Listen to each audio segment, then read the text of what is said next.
What we're going to do is find ourselves in a situation where we're going to have our feet about shoulder width apart. So go ahead from the center, wherever you're standing, find that comfortable balance where your legs are resting equally, where the weight of the body is on both legs, on both feet.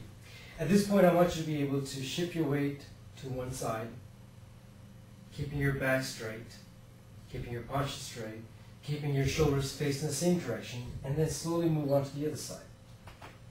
And then go back to the other side one more time, and come back again. And then finally, finding your center one more time.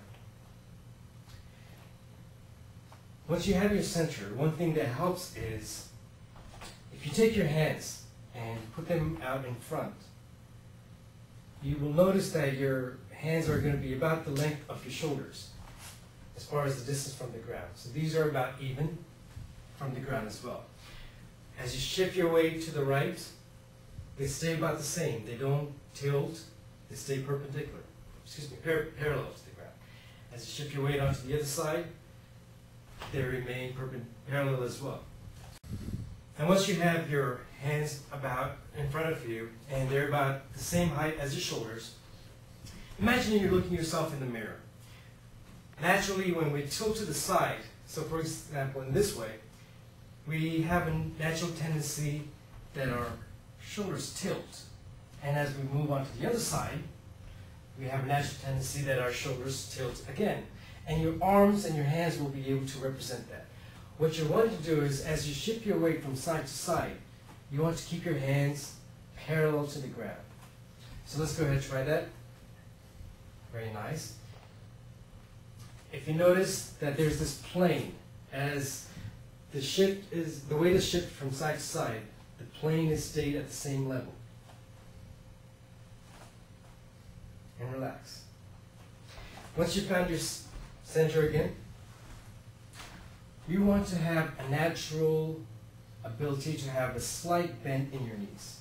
It is the difference between keeping your arms straight out, keeping them bent. It's right there naturally as your elbow just kind of relaxes.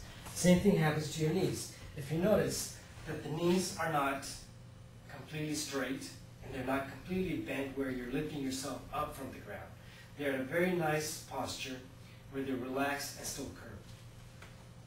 You almost have a buoyancy to yourself. The reason this posture is so important is if you happen to have sudden wind come in that touches you on the side, you have the ability to shift your weight without having to move your body. And this happens in both directions. And while you're doing this, you want to still be able to keep your shoulders parallel to the ground.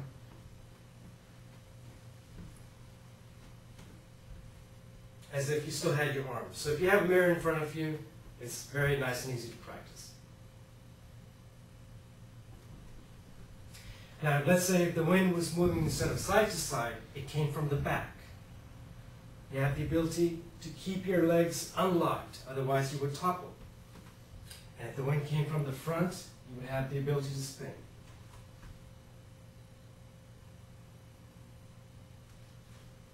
And if the wind happens to change direction numerous times from all different directions, you notice that your posture, your feet stay in the same position, but you're still able to move your body in different maneuvers to get out of the wind's way.